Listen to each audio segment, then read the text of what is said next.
नमस्कार शेतकरी बंधूंनो. फळवर्गीय पिकांमध्ये टोमॅटो तसेच इतर फळवर्गीय पिकांमध्ये जी फळ पोखरणारी जी अळी आहे ती सर्वत्र समजा पावसाळी हंगामामध्ये बऱ्यापैकी सर्वीकडे तिचा त्रास आपल्याला होत असतो. तर आपण हाय मॉलिक्यूल हाय केमिकल त्याला मारत असतो.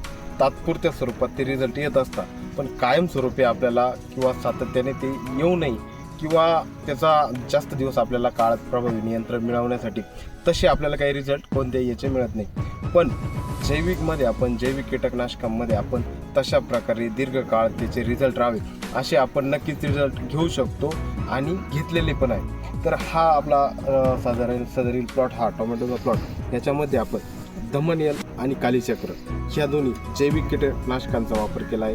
त्याच्यामध्ये तुमचा बिव्हेरिया बॅसियाना आणि मेटरायझम आणि सोपली हे दोन आपले जैविक कीटकनाशकांचा आपण इथे वापर केलेला आहे. तर वापर करत असताना 200 लिटर पाण्यासाठी आपण 500 ml असा वापर केलेला आहे. तर तुम्ही स्वतः बघू शकता की आपल्याला 5 ते 6 दिवसानंतर ह्या अळीचा आपल्याला अशा प्रकारे आपल्याला रिझल्ट मिळालेला आहे. तर ही आपली फळ पोखरणारी अळी, तर ही व्हाईट अशा प्रकारे का झाली, तर या पूर्ण अळीला आपल्याला जैविक बुरशांचं आवरण घालून, तर ह्या जैविक समजा ह्या अळीवर आपल्या जैविक बुरशा ह्या पोसत असतात, हे अन्न आहे. तर अशा प्रकारे आवरण घालून तुमच्या पूर्ण प्लॉटला नियंत्रण ह्या आपल्या दोन्ही मेटरायझम आणि सोपली आणि बिव्हेरिया बॅसियाना या दोन्ही आपल्याला जैविक कीटकनाशकांनी अशा प्रकारे रिझल्ट दिलेला आहे. तर तुम्ही यामध्ये कोणते औषध घेऊ शकता, तर याच्यामध्ये आपल्याला दमनयल म्हणजेच तुमचं बिव्हेरिया बॅसियाना, कालीचक्र म्हणजे मेटरायझम आणि सोपली हे तुम्ही 500 ml